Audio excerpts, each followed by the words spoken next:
విశ్వాసం గెలిచిన క్షణాలు. ప్రియ స్నేహితులారా, మీ అందరికీ శుభవచనం. దేవుడు మనకిచ్చిన వివాహ బంధం ఎంతో పవిత్రమైనది.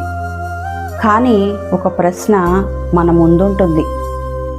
వివాహం జరిగిన తర్వాత భర్తకు ఎవరు ప్రాముఖ్యులు?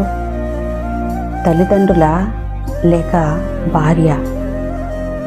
దేవుని వాక్యం చెప్తుంది, ఆదికాండం 2వ అధ్యాయము 24వ వచనం. కాబట్టి పురుషుడు తన తండ్రిని తన తల్లిని విడిచి తన భార్యను హత్తుకొనును, వారు ఏక శరీరమై ఉందురు. దీనిని బట్టి మనకు అర్థమవుతుంది, గౌరవం తల్లిదండ్రులకు ఎప్పటికీ ఉండాలి. కానీ ప్రాధాన్యత ఇప్పుడు భార్యకు ఉండాలి. ఎందుకంటే దేవుని దృష్టిలో వారు ఇక ఇద్దరు కాదు, ఒక శరీరం, ఒక హృదయం. ఎఫెసీయులకు రాసిన పత్రిక 5వ అధ్యాయము 25వ వచనం.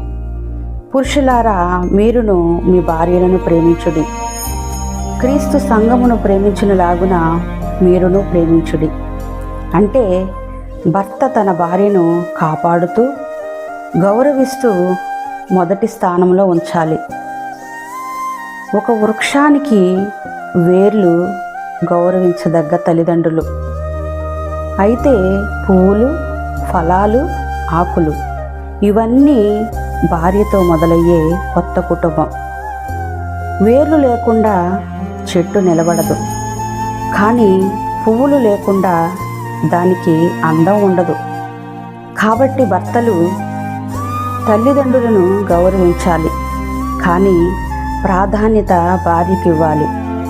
అదే దేవుని ప్రణాళిక, అదే క్రీస్తు మనకు చూపించిన మార్గం, అదే మీ విశ్వాసం గెలిచిన క్షణం. యేసు నామములో ఆమేన్. దేవునికే మహిమ.